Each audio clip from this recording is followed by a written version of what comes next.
चुरुंजा के लगभग घर कभी भी क्षतिग्रस्त हो सकते हैं और 400 लोगों की जान खतरे में है।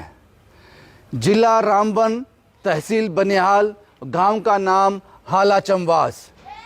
वहां पर 4 लेन का काम चल रहा है नेशनल हाईवे का, और ये गांव उसकी जद में आ गया है। कम से कम इस गांव में 54 घर हैं, जिसमें 40 से 42 घर ऐसे हैं जो क्षतिग्रस्त हो चुके हैं, जिनमें दरारें आ रही हैं और ज़मीन लगातार सिंक कर रही है। इन लोगों का कहना है कि कोई बड़ा हादसा कभी भी हो सकता है। National highway authority of India ने जो प्रिकॉशन लेने चाहिए थे वो नहीं लिए, जिसकी वजह से इनका जानो माल का नुकसान कभी भी हो सकता है। सरकार से इन्होंने गुहार लगाई है कि जल्द से जल्द इस पर कोई एक्शन लिया जाए, क्योंकि अगर बारिश आ गई, इस पर अगर बारिश आ गई तो ये ज़मीन कभी यहाँ हुआ करती थी, ये घर कभी यहाँ हुआ करते थे, वो नामो निशान ही मिट जाएगा। याद रखिए, ये लोग 60 से 65 साल से ज़्यादा हो गए यहाँ पर रह रहे हैं, और national highway authority of India द्वारा जो 4 लेन की कटिंग का काम चल रहा है, उस कारण ये पूरा गांव हाला चंवास बुरी तरह से क्षतिग्रस्त हो गया है। ये तस्वीरों में आप देख रहे हो ये जो दरारें हैं, और एक गवर्नमेंट प्राइमरी स्कूल बुरी तरह से क्षतिग्रस्त। बच्चे स्कूल में नहीं पढ़ रहे उस गांव में। इस गांव का अंजाम क्या होगा पता नहीं, लेकिन उस गांव के लोगों का कहना है किस तरह से लापरवाही का यहाँ पर काम किया गया है। वो सुनिए एक बार क्या कहते हैं वो लोग। जब से इनने 4 वालों ने कटिंग की, हमने साथ में इनको बोला कि क्लाइंट वाल दे दो।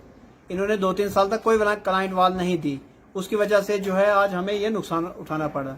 हम यहाँ पर लगभग 50-55 घर हैं और सारे बेघर हो गए हैं। कुछ के घरों में दरारें पड़ी हैं, कुछ तो बेचारे इधर रहने के काबिल नहीं है, बारिश में बड़े मजबूर हो जाते हैं, और बच्चे स्कूल आ नहीं सकते। हमारे पास कोई रास्ता नहीं है, क्योंकि जमीनें खिसक गई, 2-2, 3-3 फुट जो है जमीन खिसक रही है, और जैसे बंदर चलते हैं, बंदरों की तरह जो है हमारा रास्ता है। सर बच्चे आते ही नहीं है इधर। उनको टेम्परेली शिफ्ट किया है ताकि बच्चों के जो है एग्जाम शेग्जाम हो जाए।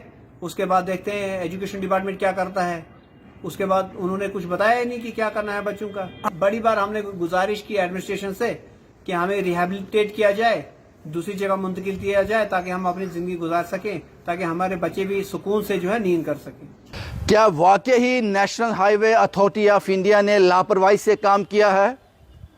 अगर यहाँ पर सारे प्रिकॉशन लिए जाते तो लोग मुश्किल में नहीं आते? ये बड़ा सवाल है। और याद रखिएगा, 54 घर, 400 लोग, उनकी जान का, उनके माल के नुकसान की बड़ी बात जो सामने आ रही है।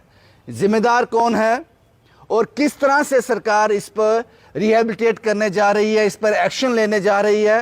क्या प्रोसीजर फॉलो किया जाना चाहिए और जल्द से जल्द किया जाना चाहिए? अगर देर हो गई, जैसा कि मैंने पहले कहा, अगर बारिश हो गई वहां पर, तो जान और माल का नुकसान हो सकता है।